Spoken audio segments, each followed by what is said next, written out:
Everybody, it's Claire here from Sewing by Claire, and today we're going to be doing a video that I should have done a long time ago, and I really apologise.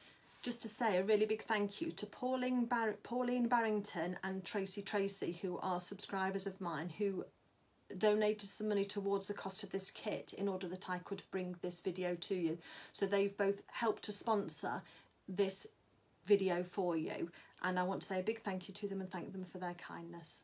Now it's the, just get the book ready, it's the oilskin or the waxed canvas sailing anorak for Lunar Lapping. It's part of the Lunar Lapping range, but it's actually for Otterline here, as it's shown on there, and it's in this book here, which is Lunar Lapping and Friends, A Year of Making.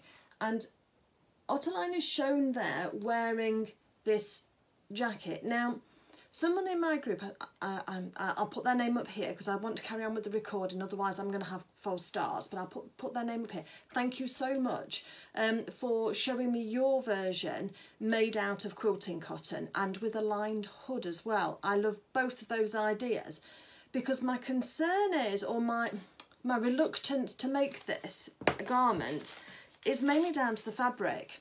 So waxed cotton, as this one is just that. It's got a waxy layer to it, which makes it water resistant, I'm going to say. I don't know if it's actually fully water repellent or not, or waterproof. But when it's folded, it's got all of these creases in it that we need to get out. And also, I have read some tutorials about working with waxed cotton. There's one on the Merchant and Mills site, which I'll link below for you in the information if you want to have a look at that. And there's also one on the Benina website as well by a lady called, I think it's We All Sew. Oh no, sorry, Stitch Slowly. Sorry, Stitch Slowly, Paige from Stitch Slowly. She's put a couple of good tips in as well for dealing with this fabric. So I think my reluctance has been, I didn't want to get into sewing with waxed linen. However, I'm going to do it today. We're going to go through the fear and we're going to do it together. I have made a toile first in a cotton poplin, which is the stiffest fabric I'd got in my stash that I thought would similarly replicate the waxed cotton. And we're going to go for it. But there's a few things that you need to know, A, about working with waxed cotton, and B, about this pattern for your Otterline, because you may wish to make some changes to your pattern first before you cut out from your fabric. So in order to get this in the right order, I'm going to talk first about the toile and the fit that I got, just following the pattern exactly as it is, and how that fits my Otterline, and I'll give you some measurements from her so that you can check that against your Otterline in order to see whether or not you're going to get a fit similar-ish to what I've got on mine. You can then choose, if you wish, to make the pattern alterations that I'm going to suggest. Sorry about my hair, I've been swimming today, and if I don't get on filming, it's not going to happen. I've got to get on with it. So anyway, so yes, there's some pattern alterations that I'm going to make to my next version, which is going to be out of waxed cotton, and I'm going to check and make sure I've got enough fabric first before I start cutting that out. So once we've got through the pattern alterations, and then you can have a look at that again. If you don't want to make any pattern alterations, you can jump forward through that section. But then I would strongly advise that if you've not sewn with waxed cotton before, or waxed canvas, whatever, that you then, another name for it is oilskin, is that you then watch the section on sewing with the waxed cotton, because there are some things that you need to bear in mind when you're sewing this type of fabric in order that you get the best result possible. Obviously, if you're experienced at sewing with waxed cotton or waxed canvas, then again, just jump ahead to the doing, if you like, and I'll put a timestamp in here as well for you so that you can jump ahead to those different sections. And if I remember well, I'll try and chapter it as well so that you can then pick it up and just jump in where you want to.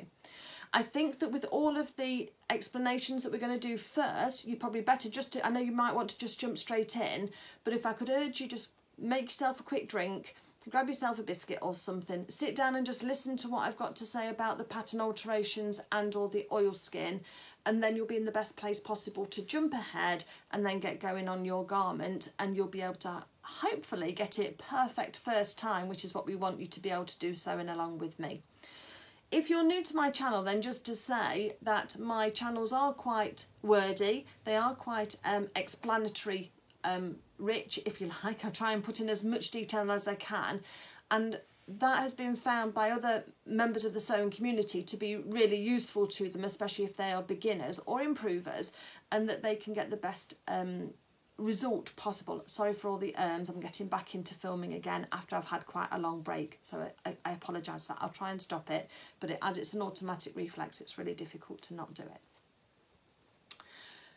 Most people who follow my videos have given me the feedback that it's like having a one-on-one session or tutorial, and I hope sincerely today that you feel that that is the same for you as well. With that said, let's get started. So let's talk about the toile first, and here is Ottoline in her very jazzy sailing anorak that I have toiled today just before coming on to film this video. Now, I think it's turned out quite nicely. We've got lots of top stitching detail on the hood here. I've got a contrast thread, hopefully you can see that. If you want to make this for Luna or for a character with ears, then we've also got the hood that does go up, and there are slits in the top here where you can leave for Luna lapping, and I will show you how to do that. If yours is, the ear places aren't in the right place for Ottoline, but she hasn't got long ears, so you wouldn't necessarily need to do that section if you don't want to, and I'll cover that in the video when we actually sew this up, but I'm just letting you see how this is for now. So there's a back hood section, and then there's a front hood section that goes over the front here. There's also, I'll take that down for you, there's also a zip on the front here, so we'll talk about installing that. There's a faux pocket here, there's a pocket flap, but there's no pocket underneath it, just so that you're aware, and full disclosure there. The sleeves fit quite nicely, quite happy with those, and she has got her fisherman's, her corduroy fisherman's top on underneath it. I was trying to think of the word then, top underneath it. So overall the fit isn't bad from the sort of like the waist upwards. However, for mine, the waist down is a little tight around her hips and her bottom. It doesn't stop her from sitting down, and if you wanted to sit down then that's all fine. But for me, I'm going to show you how to alter the pattern to add a little bit of room, not alter the top very much, but just add some extra room down the bottom here, and hopefully that will be of interest to you. And it's just part of how to learn how to make pattern alterations, because the same alterations I'm making for Ottoline on this top, you could then also make for yourself or for a child if you wanted to, and you're using a full-sized adult or children's pattern. It's the same principle. And that's what I love about these characters, and make it, and same for these dolls, is it's a really lovely way to use up your scraps from your other projects, perhaps quilting cotton if you're a quilter, or from dressmaking fabrics. And you could also make a character with then clothes to match whatever you're making for a child if you were doing that way. So perhaps a Minnie and Me kind of idea on the clothing. So that's the toile. I can get it over her head okay, so I'm not going to change the neckline at all. The bottom band is fine. There is a lengthen and shorten line on the pattern, but for me I think that's actually going to be fine in the length there. As I say, it just covers just over her hips. You can see the back of the fisherman's top underneath just there, but not at the front. So let's get some measurements from our Ottoline, so that you, or my Ottoline, so that we can have a look and just see how this actually fits her. And you've seen the fit, so then I can give you some measurements from my Ottoline, and you can measure yours in the same places, and then you'll be able to see. I'm trying to get it off now. It's not coming very easily, is it? Hold on one second.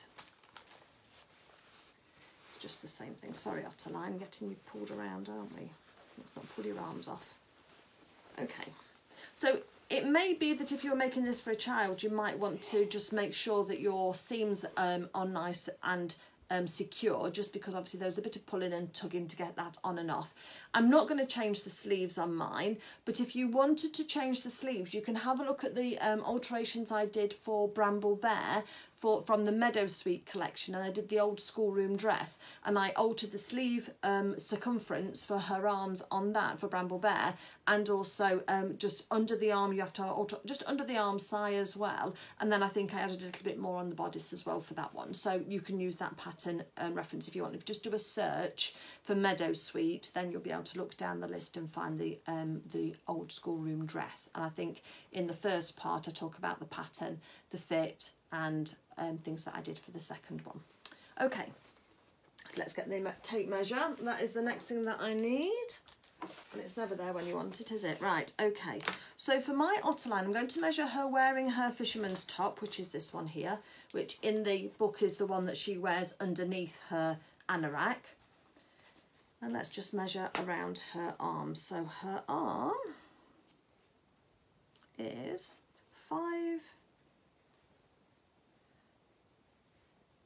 4.5 inches, which is 11.5 centimetres, just roughly. So 4.5 inches around the circumference of her arm, which is just going around there, just so that we can just see what that is. And that's over the top of her thing. And then her chest, I'll do just under her arms for you. Because again, this all leads into, if you've watched my other video that I've done recently about how to check pattern fit before you start cutting out, then this is all relevant to that as well. So then she's 10 inches, I know it's upside down, but 10 inches there, which is 25 centimetres on her waist, just under her arms. And then if I do her hips, then she's 13 inches on her hips. Oops, you can't see there. 13 inches on her hips, and 13 inches on her hips is 33 centimetres. So those should give you some indications of if you measure your character, and just to see whether that fits or not, and then you'll know whether you want to make these alterations. So let me jump straight into making the alterations, and so I keep all of that together, and then we'll talk about the oilskin as we start to work on that to make the actual garment itself. Okay, I hope that's all okay with you. Okay, so in the pattern, you are going to need to turn to pages 128 and 129, and you've also got your sleeve over on page 130 as well, so you're going to need to have your book handy and your pages. There are 8 pieces. So there's the lower front 1, the hemband 2, back hood 3, pocket flap 4, the back 5, the front hood 6, the upper front 7, and then the sleeve, which is 8. So you're going to need all 8 pieces of those. And before we start making our alterations, you will need to trace off all of those pieces. Just be aware that this isn't the sleeve here for the fisherman's jacket. This is actually the sleeve for Luna's skating coat. So you do need to go over the page to get her sailing anorak top, and don't get mixed up with the fisherman's top, which is below. Okay, just to point those out so that you're aware of those. And what I recommend you do with all of your patterns is I would never recommend you cut them out of the book. I always would recommend that you take some tracing paper. This one could do with probably with a bit of a press, but it'll do the trick. You place it over the top of the piece that needs to be traced, and then you use a pen or a pencil and you trace over the edge of your pattern. This is the same as if you've printed it out on your printer, because the printer paper is difficult to pin to your fabric and the tracing paper is much easier to work with. It also means that you keep all of your master pattern intact without anything cut off it or anything changed, so that means that then if you want to come and make this again, you can then just come back to your book, everything's all intact, and then you can trace off your new pattern piece and start again. Whereas if you've printed it off once, you've lost a piece, maybe the back of the hood or whatever you've lost, you've then got to go back into your computer, reprint it again before you can then use that pattern piece. So I know it's an extra step, but I really do recommend that you get into the habit of doing that if you can. And I do the same with children's and adults patterns as well, because sizes and ages change, patterns are expensive, and if you've traced off the size that you want, you can always come back to that master copy, and then you can then retrace it again if your size changes or the child grows. Okay, so that's my tips. Once you've traced off all of those pattern pieces, we're then going to have a chat about the alterations that we need to make to this top. And I'm going to use this one here as my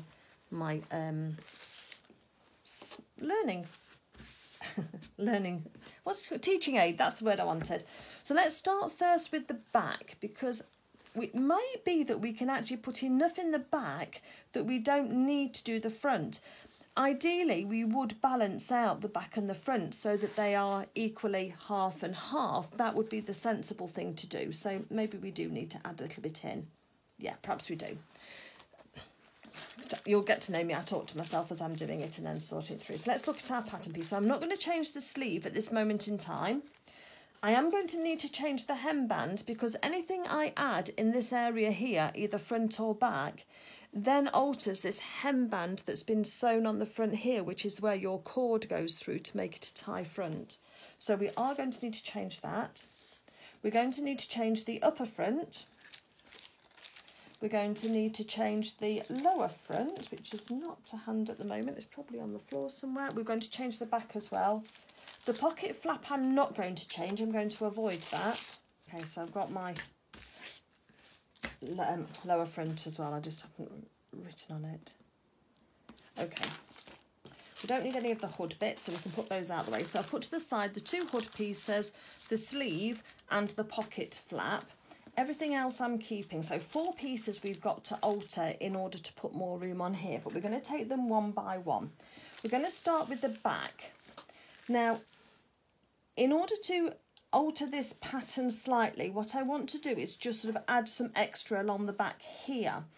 Now, if I do a method whereby I split the whole pattern in half, like I showed in my previous one where we wanted the room all the way down the length, we're going to then start and affect the sleeve here and or the neckline here. So what we're going to do is we're going to do a triangle shape insert that will add minimal amount at the top here and through the chest, but then we'll add a little bit more on the side here, on the bottom here. Now what we need to remember is that when we are working with this pattern piece here, we are working with 1/4 of the finished garment. Okay, so because this is cut on the fold, and we've got a folded line down here, so when this is cut out, it's actually like this.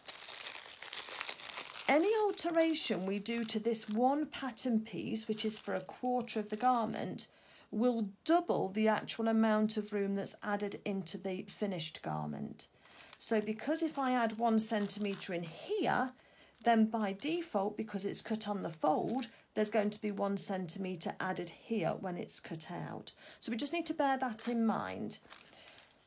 Likewise, on the front, when we're working with the lower front and the upper front, anything we do to change these garments here will alter both sides of the finish, because again, that's only 1/4 of the finished garment, it's half the front, and so we need to just bear that in mind. I hope that makes sense. And any alterations we make to both of these will have to be made to the hemband as well, because we'll be altering the length of this circumference here. So we'll need to, whatever we add into these points here will need to be added to make this band longer. Otherwise you'll have a much bigger gap between the front, and then that's going to spoil the look of that. Okay, that all said, don't panic. It's really, really easy to do. And the hemband is super easy. So let's start with the back first. What we're going to do is we are going to get a straight edge. I've got one here. And we've got a fold line here on the centre back, and that's going to be actually straight with the grain of the fabric. So we're going to move it in from the back here, and I'm just on the straight of the neckline there, just to add a little bit more. And we're going to draw another line that goes down from the bottom of the hem. Oops, that went moved then. Right up to the neckline, so it just splits like that. You can see that extra line. So there's my fold line symbol, and this is the line I've just drawn here, just going from the neck edge down to the hem. And I'm going to, where's my sellotape gone? Oh, let me get my sellotape. Before I start to cut this out, let's just put just a little smidge of sellotape just on that neck edge, because it will just help reinforce it for us. Get my snips. So just on the very top of that neckline, I'm just putting a little bit of sellotape just at the top of that line just there. Hopefully you can see it just shining in the light there. Then what I'm going to do is I'm going to sew up to but not through. So I'm going to guesstimate where my 1/4 inch seam allowance is, round about there, and I'm going to cut up to the 1/4 inch seam allowance, just straight up through the back here. Now please remember, everybody who's watching this, there are more than one ways to alter patterns. This is my way that I've found that works with dolls, and also can be transferred across to working with full-size patterns.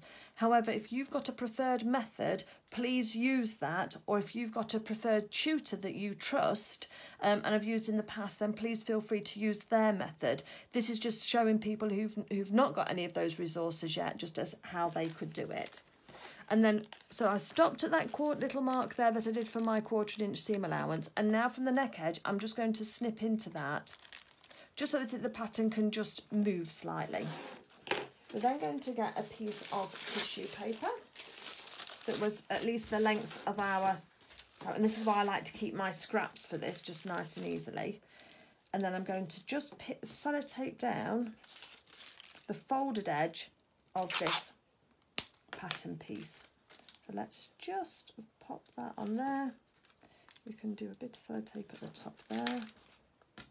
A little bit down here. Don't need a lot of sellotape, just enough to hold it. Okay.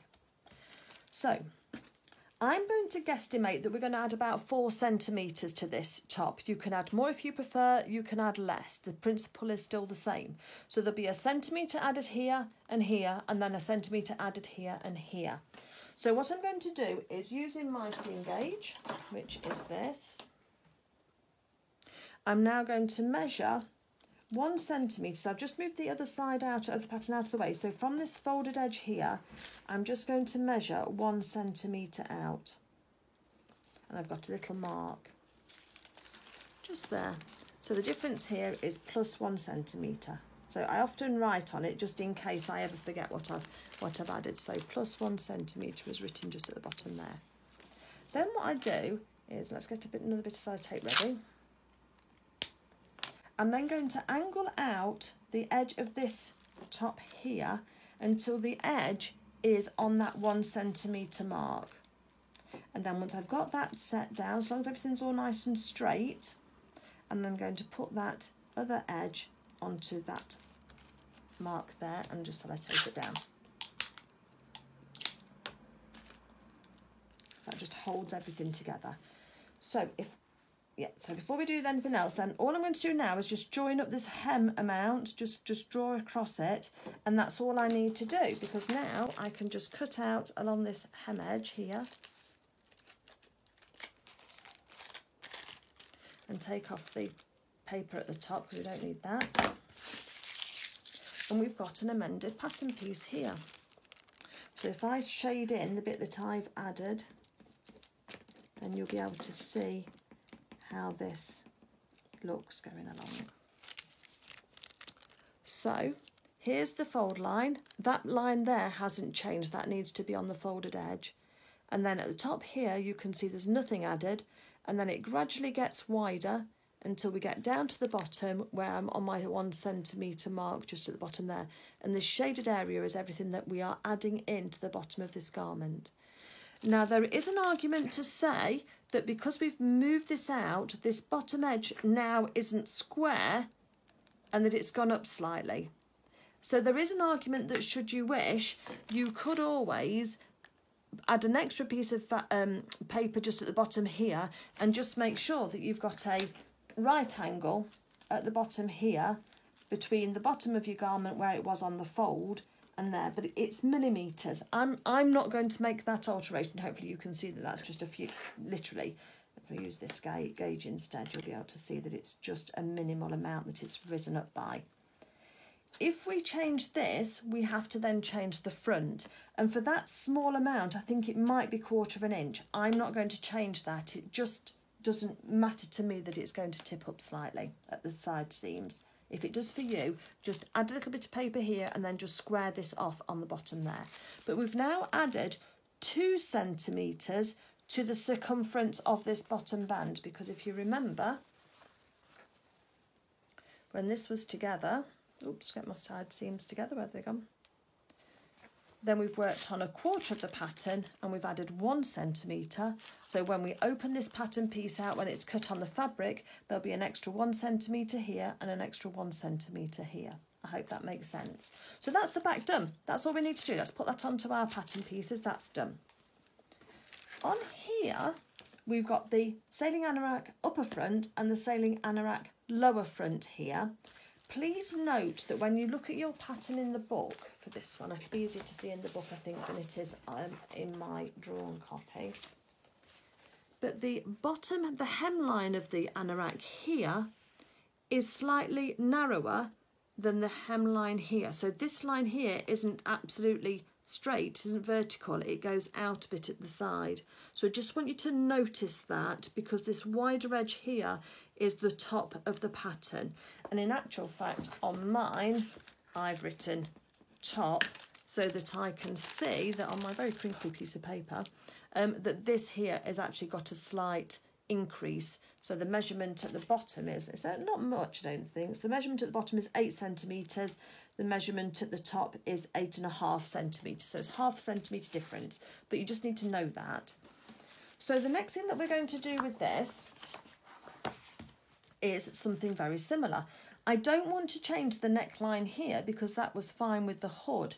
What I want to do is add some length down through here. And so what I'm going to do is, first of all, let's do the first thing first. We are going to draw on our seam allowance because that needs to match. The match point needs to be the same. So let's draw on the bottom of the sailing anorak upper front a line to show that that's our sewing line. Oops, wants to keep slipping. So I've just done a dash line to show my 1/4 inch just there.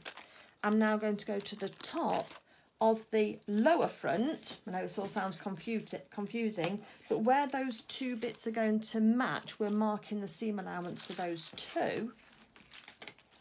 And I'm also going to mark my 1/4 inch seam allowance on the top there.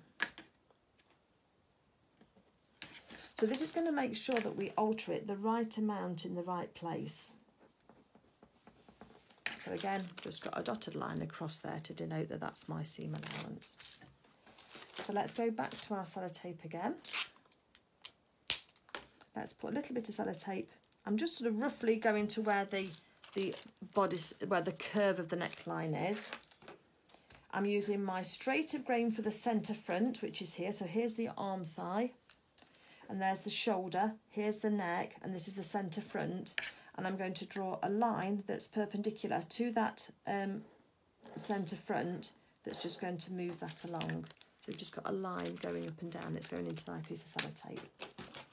Let's again cut through this one here up to, but not right the way through. We're going to give it a little pivot point at the top again. Just cut into the neckline from the other way. So you're kind of keeping it anchored, but there's just a little bit that just allows it to lie flat for you. Let's get some more tissue paper.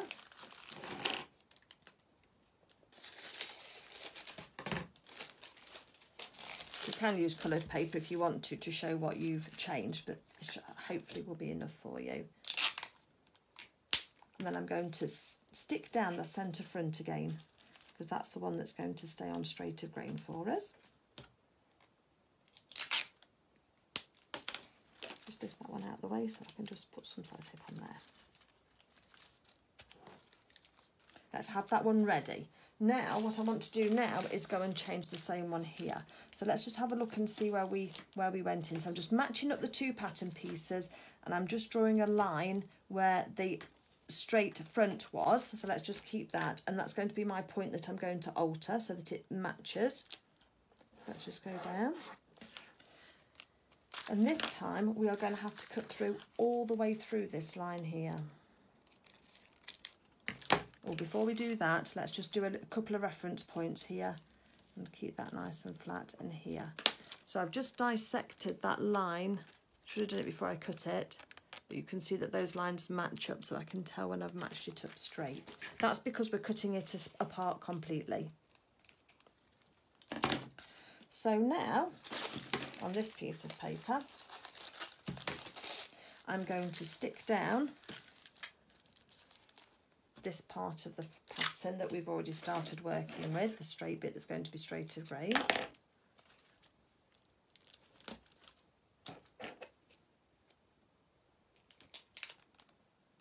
I hope you're all following along with this. It's quite, it's not technical, it's just trying to remember what it is that we've already done and what we need to do. So let's pop that down straight. just kind of keep your pattern pieces nice and flat. So now what I want to do is, let's just fold the top of this back. I'm going to fold this back on that line that we drew to denote the seam allowance. So I've just folded that back. I've not cut it off, it's still there, but I just want to fold it out of the way, because what I want to do is I want to line up the centre front down the side here and our cut line so that that's all together. Let me just think how I'm going to stick this to. Let's put a bit of sellotape on it, that'll help it, won't it? Because it's going across the two pattern pieces, so we've got to make sure that it's the same, otherwise we'll be altering the width of our pattern piece. Okay, so let's just fold this piece in front now. That's, oh no, I can put it behind, can't I? That's fine, it's on the seam allowance. So what I want to do now is I want to go right to the bottom of this piece, because these pieces now are attached as if they were sewn, because I've attached sewing line. Can you see the sewing line here has been overlapped, and the sewing line on the other piece has been folded under, so that the two sewing lines are meeting at that point. This edge here is straight, so there's no kinks in that, there's no twists.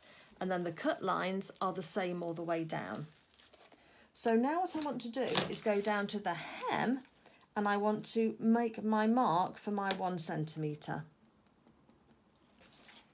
So just down here, we've got our mark for 1 centimetre.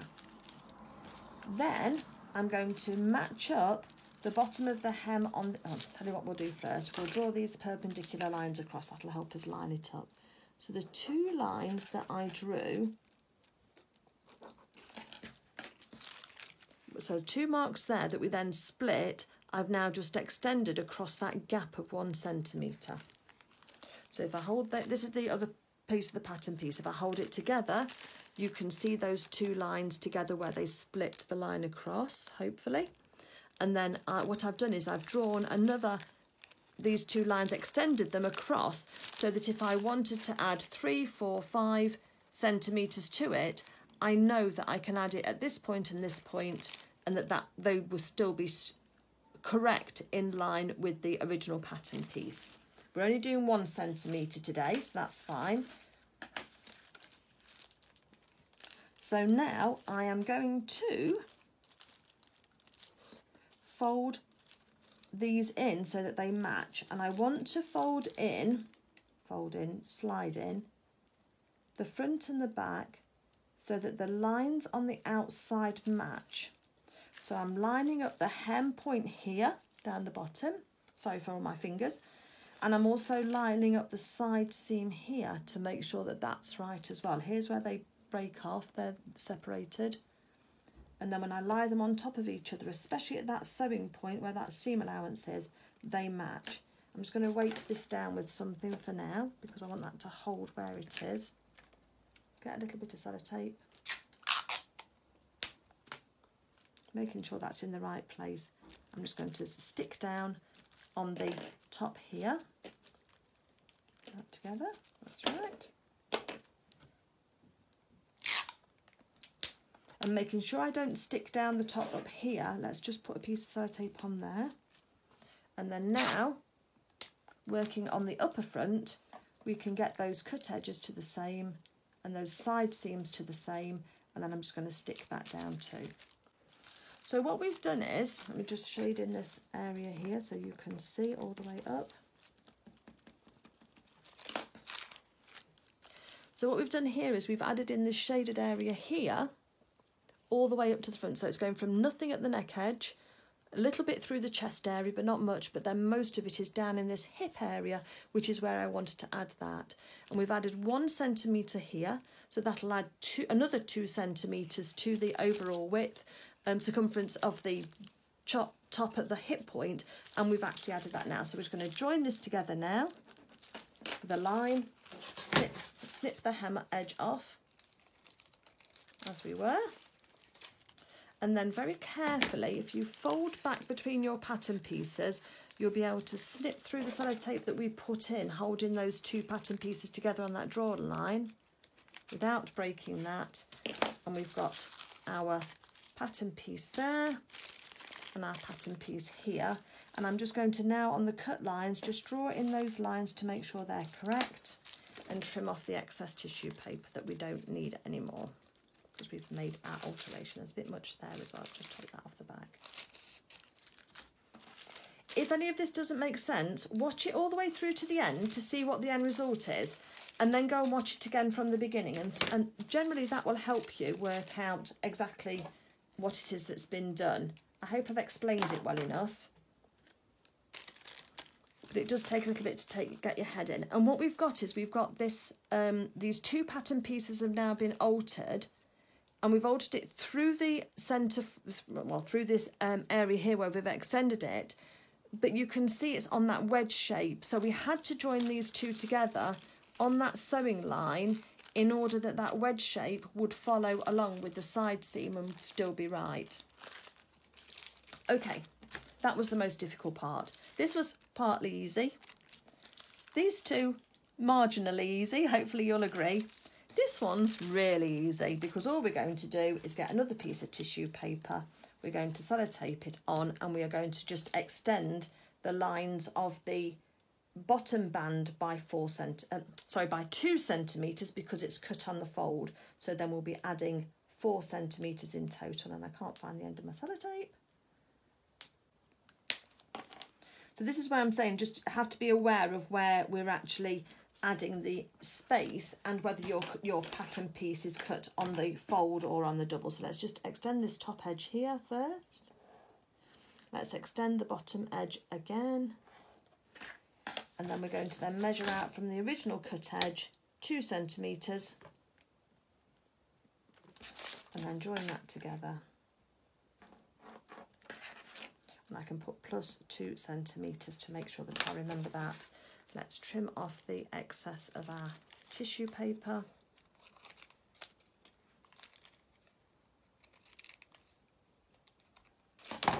And we've got the extra that we need there to make sure that we're just on here, look, that make sure this bottom band is going, this bottom band, hem band is going to be the right length. Okay, that's it for pattern adjustments. Do you feel accomplished now? I hope so. Because it can be a bit daunting to think, oh, I've got to change a pattern or I've got to add something. How do I do it? But hopefully that's demystified it for you. And we're now ready to move ahead to talk about sewing with our waxed canvas, our waxed cotton, in order to make this top. So I'm just going to turn the camera back round and up so that we can talk about that. Okay, so we've done the pattern adjustments. And if you're joining me now for just to chat about the working with the oilcloth then, or oilskin, or the waxed cotton, waxed canvas, whatever you want to call it. I think I'm going to call it waxed cotton as a generic term, and then we can then work through with that. So I went onto the Merchant and Mills website in order to get some tips for working with it, and there's a couple of things that sort of stood out to me. One of the things that's really important is that any pinpricks that you make into this fabric, so whether you're pinning your pattern or whether you are sewing a seam that you then later have to unpick, it's going to leave holes in your fabric. It's a little bit like vinyl. And vinyl's the same with that respect. The good news is though that there's a tip from one of the resources that I mentioned earlier, where she suggests that if you do that, you can always warm up your fabric with a hairdryer, and you can then smooth the fabrics with your fingers, and it should then, I'm going to say get rid of, but it should lessen the impact of those holes. So if you haven't made a toile before and you were wondering about it, I would suggest you do, just so that you've got some idea of what order everything goes into and how it feels working on this type of garment, not fabric, but garment. So you can iron out all of your creases, excuse the pun, while you're making your toile, so that when you start on your main garment, you know where your little pitfalls might be or where you might struggle, and you just need to take your time a little bit more. The other thing to bear in mind that when you are sewing with waxed cotton is that this fabric here, it's oily, it's going to leave a residue on both your sewing machine needle, your sewing machine bed. It could leave a residue on your blades of your scissors. If you're using pins, on the pins. If you're cutting out with scissors or with a rotary cutter, on the blades of those. And also, if you are doing anything on your cutting mat, it could also leave a residue on there. The other thing to note is as well that if you iron this fabric, and the instructions in the book do say to press it in several places, you will leave a residue on your ironing board cover and on the base plate of your iron. So there's quite a lot to think about when you're sewing with this. Is anybody else understanding now why I wasn't too keen to be sewing with this fabric? However, we can get around some of that by using greaseproof paper instead of a press cloth, in order that we can protect those surfaces, because the greaseproof paper should stop, I believe, I'm not liable for any of this, but I believe should stop any of that going through onto your ironing board cover. And if you use it top and bottom, so your fabric is sandwiched between the two, then it should also save the iron plate on your iron as well. We're going to test this in a second, because this is the point of doing these videos, so that I can test everything first for you, and then you can jump in having learnt from everything that I've already learnt. That's the plan. Also, with this fabric, I've also, because it's been packed for so long, I've also got these really heavy creases, and I want to try and get those out. So I'm going to grab some greaseproof paper, I'm going to get my mini iron and my wool pressing mat, and we're going to have a go at pressing this in between the greaseproof paper and see how it works. So let's have a little bit of an experiment, shall we? Okay, so I've got my wool pressing mat, I've got my mini iron here that I'm going to use, I've got my fabric, and I've got my greaseproof paper. Apologies for the crinkle of this. I'll work with it as quietly as I can, but obviously the camera's going to pick it up. Also, just bear in mind that this is the piece of paper that I put into my packet to remind me who's actually sponsored this video. And so what I want to do is just show you on here how translucent that paper has gone, because that's just from an ordinary notepad, and it's gone. The oil has transferred onto this paper. So I do want you to bear in mind that if you do want to use oilcloth, I wouldn't recommend that you have your finished garment up against an emulsioned wall or against anything that's going to be marked by oil. It is leaving an oily texture onto my fingers. So just bear that in mind, because if you've got your characters going to go up against other characters' clothing that might be delicate, or it's going to go against wallpaper or wall, or even a valuable table or something, if your character's sitting on a table, that oil could transfer and could mark it. It's a bit like using blue tack, isn't it, to put posters up on wall.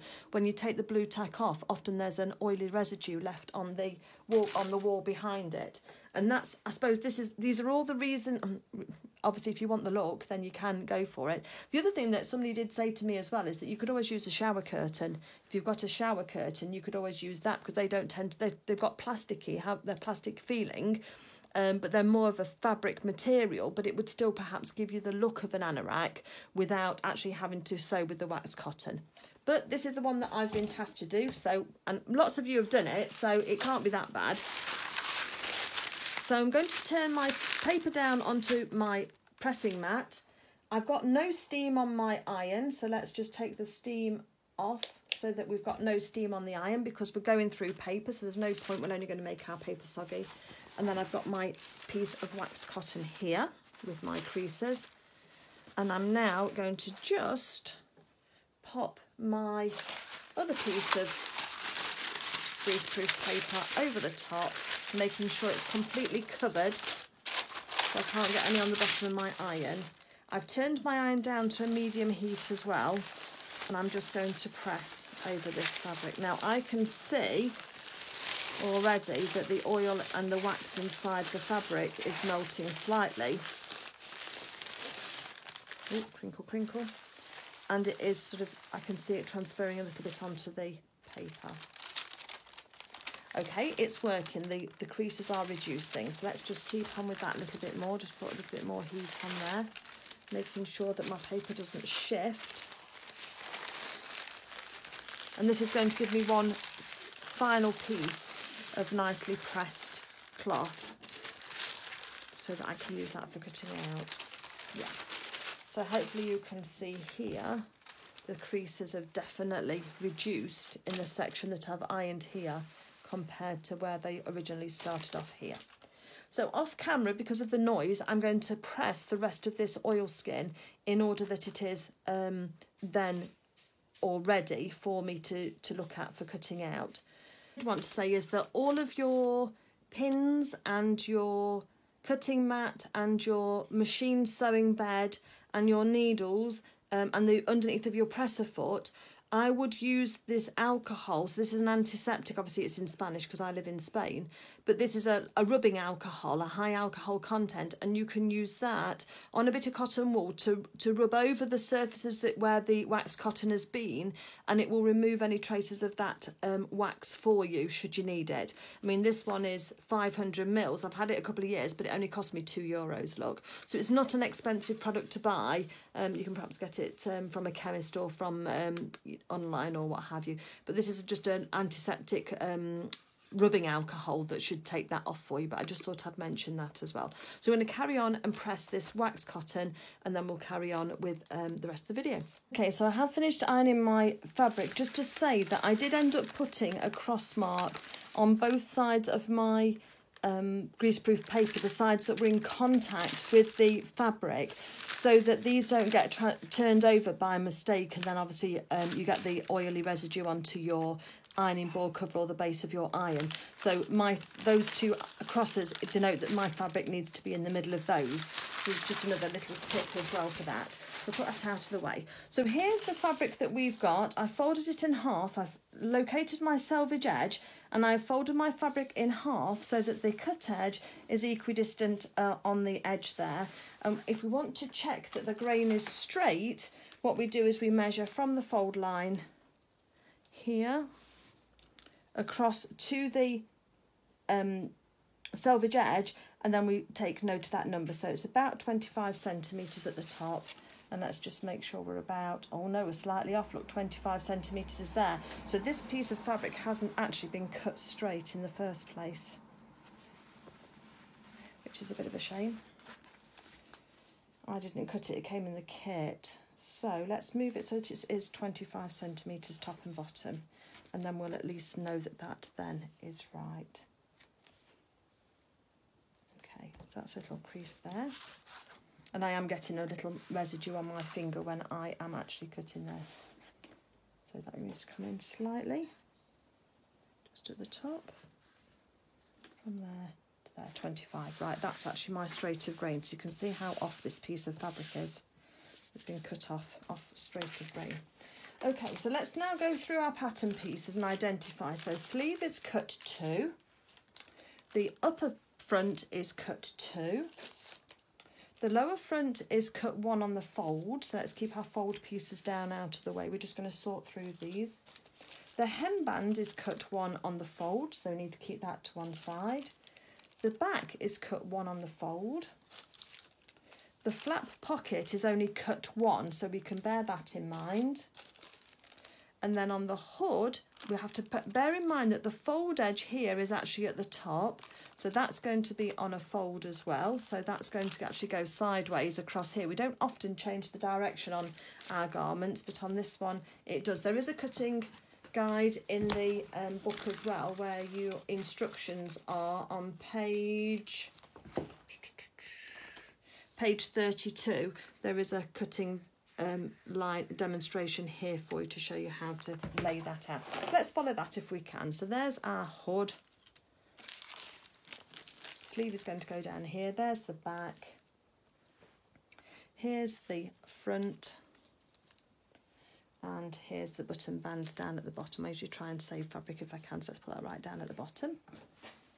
See all of that, I think, pretty much. And then the actual other hood goes alongside here. The sleeve comes down here. The front goes up here somewhere, but I can probably fit mine in there actually. Let's put that in there. and then the sailing anorak bottom. I'll just cut that out of a scrap when we get to the bottom, when we get to the end. Now, remembering what I said before about if we actually put pins through this fabric, it's actually going to mark it.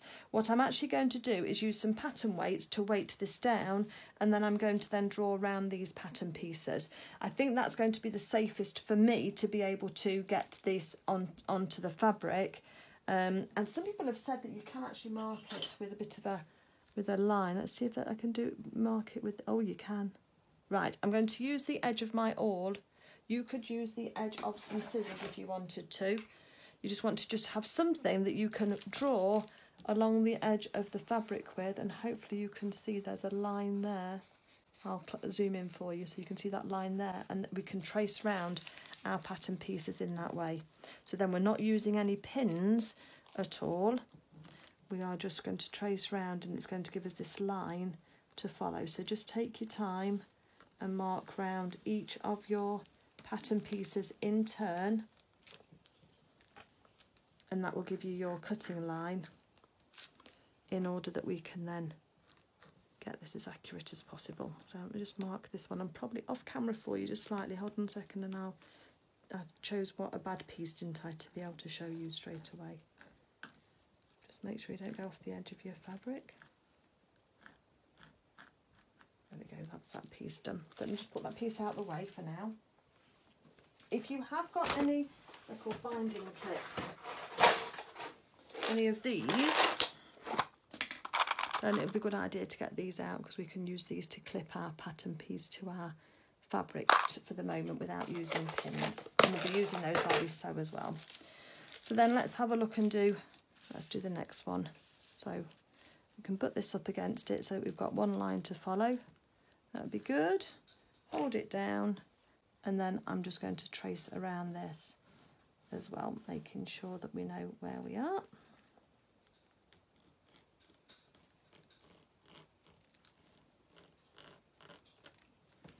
As accurately as we can do. Okay, so that's 2 pieces, and you can see those lines quite nicely on there for cutting out. So that's 2 pieces done. Just move your pieces out of the way once you've finished with them.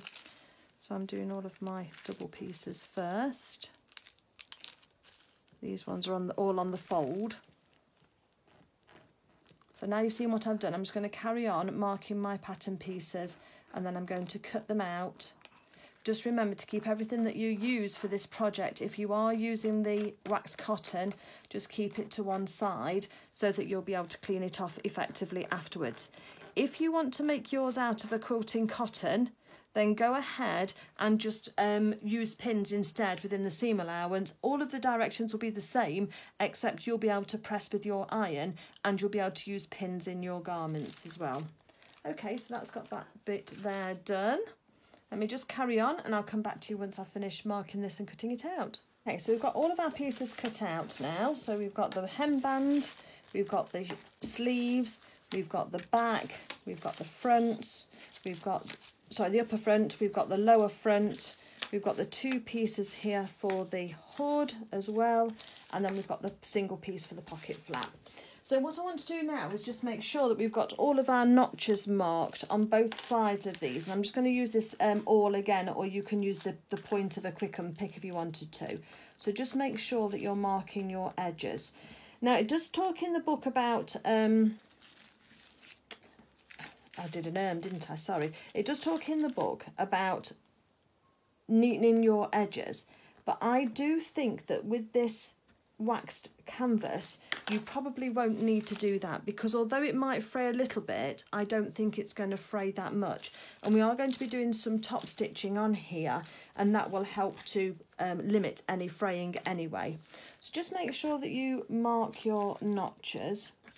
On the hood here, the hood top, then the front hood, then I would also mark the notches on the edges of your hood here, because that needs to know that bit, and also where it just goes through the fold, just so that it just sort of helps you locate those places when we are actually sewing this. Just be careful that you don't have the pen side down towards your fabric, because it could mean that the writing transfers if you go off and leave it, it could transfer onto your pattern piece. We've got no tailor's tacks to do, so that's good. Which bits have I done so far? Done that one, done that one, done that one. Nothing on that. Well, there are some little notches, but it's only the halfway point. So we can mark those if we want to. The centre notch on the sleeve is very important, so do make sure that you mark that on both sides. That's it. And then we've got no other notches anywhere else. Okay, so you would still do the same. If you were using quilting cotton, you would just do a little snip into your fabric at that point, and then you'd then go through your fabric like this and just put the little notch in, and that would then tell you where you were going to have your notches. Okay, let's get our machine set up with our thread. I'm just going to use a polyester sew-all thread in a pink in order to match this. It might be slightly paler so you can actually see the stitching, which probably would be useful to you. And then we'll come back when we start to put all of this together. Okay, so my sewing machine's all set up with my thread, and we're going to start off first with the back hood.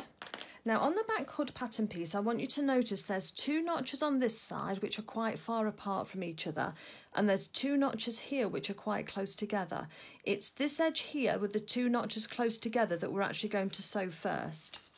So I've got a Microtex needle in my machine, and I'm sewing with the polyester thread, and my needle is a 70 or an 80, either of those will do. And what we're going to do is we're not going to pin this, the fabric does hold on to itself, so we're just going to put this into the machine, and we're going to sew with a 1/4 inch seam allowance all the way around here. Now, I am assuming that the inside of my fabric, or the fabric right sides together, so if you've got a right and a wrong side to your fabric, then you'll need to make sure that you're sewing this with the right sides together.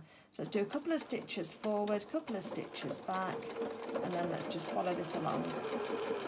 Just make sure you can see. Yes, you can.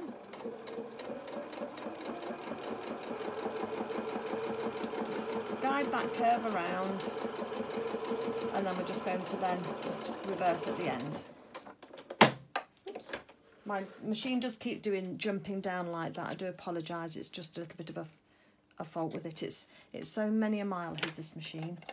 Okay, so there we've got our seam sewn on the back here. Now the instructions do say to go ahead and to neaten this seam, and if you're making your jacket unlined, then you would need to neaten it, especially if you're using a quilting cotton.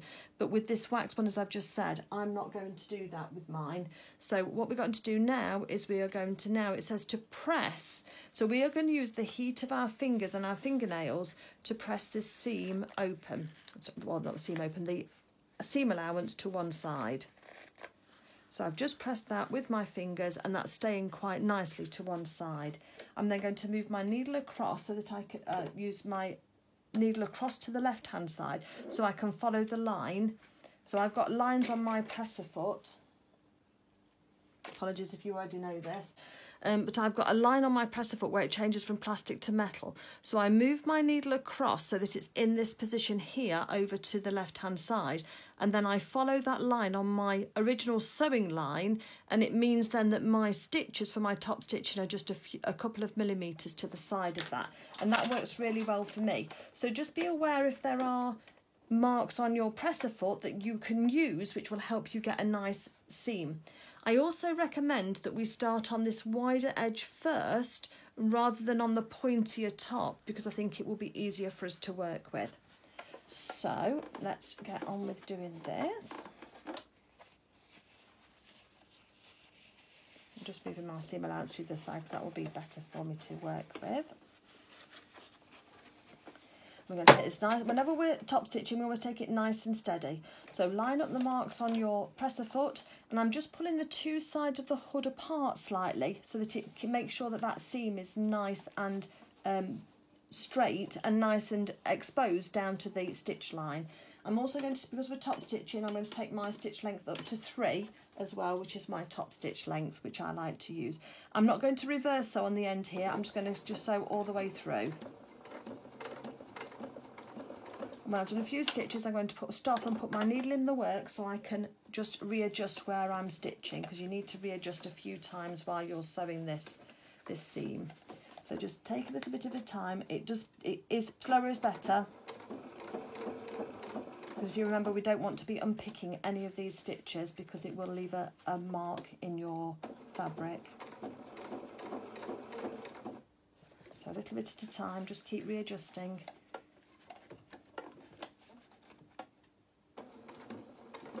Just try and keep your top stitching as straight as you can. And catch that seam allowance down. Going straight off the edge. Needle up. Just cut through our threads, top and bottom, and I'll show you what we've got. Oops, that thread's got caught in there. Snip it off and there it goes. Okay. So this is what we've got. This is the back of our hood. So we've got a seam, our seam allowance is folded over and then it's been top stitched down. Okay. So then let's get to the front of the hood, and the first thing we've got to do is open that out. So you've got this double side because this was the edge that was cut on the fold, and we're going to fold it over first to the 1/2 centimetre to the first mark, and remember we marked it at the edge here and then in the centre and then again there, so we can see where that is. So let's fold that over first, that 1/2 centimetre. It's a little slightly curved edge, so just use your finger just to work along it and just to hold that down. Hopefully that's going to be enough. If it's not, you can use the end. So if you use this rolled plastic end, you can always use that on your seam allowance, on your seam ripper, and just use that as almost like an iron, just to sort of score this line, if you like, just to hold it down for you. So it really gives it a nice crease. And then we're going to then fold that over again on the seam, on the next mark. That's the next fold line, and we're going to fold that over as well, and we're just going to score that too. Just into the middle first, and then find your mark on the edge and come out again on the other side. If you want to measure it, that's 1.5 centimetres. That's the other thing that you can do, is measure that to make sure that that's right and it's going to be even on both sides. So we don't sew that at this stage, that's for later. So we just have to put these crease lines in, and if I fold it open for you, you can see how those lines have been creased in now. We're going to leave that like that, don't sew it down. So then the next thing we're going to do now is, using our hood, we are going to get our centre front on here, and we're going to put that, so we're not the creased edge we've just used, it's the opposite edge to that. We're going to use our clips to clip that on at that centre point. We're then going to come down to the bottom here, and we're going to match up our corners and clip there. And then we're going to then just push the seam back, the extra fabric back, so that it then matches, so the cut edges match together. I'll just show you that. So there's the inside of the hood, there's our seam, and we've done it so that the seam lines are up, so that when we're sewing this, this is all going to look neat. So that's the inside and that's the outside. So let's go round to the other side now. So first of all, I go down to my points in my corners, here and here. I line those up so they lie perfectly on top of each other, and put a clip. And now we've got a little bit of an excess fabric here that just needs to be eased in, but if you pull it back with your fingers, you can get that seam, that edge, to go together, and just go into the middle of that and put another clip on. You'll see a little bit of extra fabric, but as we sew this, the two edges will sew together very nicely and come out straight, and that's how we want it to be. Okay, so let's go to our machine. I'm going to sew it from the inside of the hood. I think that will be easiest. Let's mark, put my stitch back, length back down to the 2.2, and go onto my stitch so that I can use my lines on my presser foot to do my 1/4 inch seam allowance. I'm going to have to take off my first clip, but I know that it's going to match up, so let's get that to match up nicely. Put it into the sewing machine. 1/4 inch seam allowance, and let's start that off. I'm going to reverse at the bottom, And then when I stop, I'm going to put my needle in my work so that I can just make sure these raw edges are together. Remember, with the clips, and when we're used to using pins, it can be a bit different to start off with.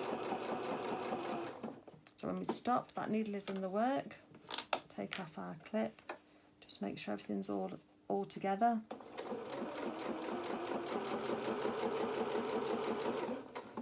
I'm going to come around to here, so we're going to have to adjust this now. So roll the fabric towards you so that you can get towards this centre top part. Again, raw edges together. Keeping to your 1/4 inch seam allowance. Now I can see I've got a little pucker starting to form, so let me lift my presser foot up and then allow that just to manoeuvre the fabric, and then I can sew over the top here and stop again. And again, I think it's useful to see people sewing these things in real time rather than speed it up, because again, it shows you the care that I'm taking in order to get a good result, and that can help you as well. Let's just reverse at the end again. Needle out of the work. Let's take off our threads. Okay, let's have another look. So here's our hood. Now that we've sewn it all on, there was the inside, and now we've sewn this hood onto the front, and this can now pull out like this. It's giving the shape of the hood at the back.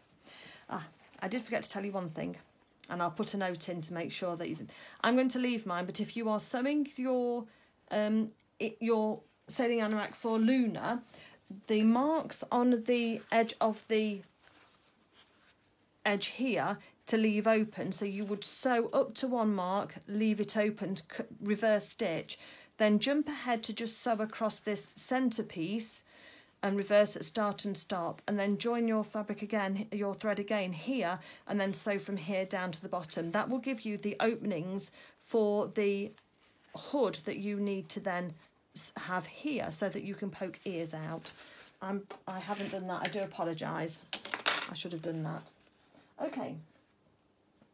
So now we are going to open up this seam allowance with our fingers, and we're going to finger press it just using our fingernails. And we're just opening out those edges of the fabric. You can neaten each side of this fabric should you wish. I'm not going to, but if you wanted to, then you can do. And if you are sewing for with quilting cotton, then I definitely would neaten the edges on this fabric. I can see why one of my followers in my group did line the hood. I think it would give a much nicer effect, but anyway. So that's now pressed open. So now we're going to put this into the machine, and we're going to now top stitch on both sides of here, because by top stitching, if you have got the gaps in your stitches for the ears, it will hold those edges down so that the ears can poke through nicely without it causing a problem. So let me go on to my top stitch and take my stitch length up to 3. Put this back into the machine, and we're going to start down at one edge. And I'm working from the inside. I find it easier to work from the inside, and then I can make sure that seam allowance is behaving itself.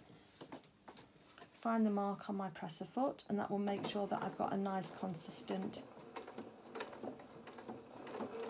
line around my, and needle in the work when you stop, just to readjust. Just do a bit at a time. You don't need to be too speedy. I'm just pulling it apart again, the sides of the hood, and just to make sure everything's staying all nice and neat. I'm going to be bumpy while we go over that centre seam. Just keep going, a little bit at a time.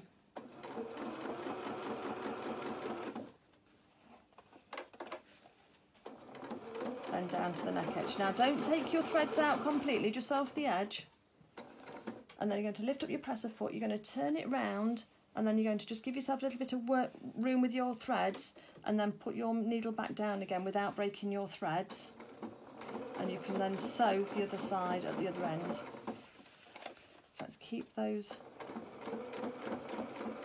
And if you stop, just remember to put your needle in your work, which mine is doing still.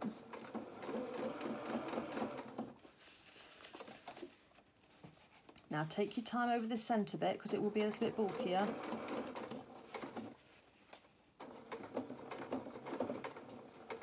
That's it, it's gone over the top. Now let's just adjust this round.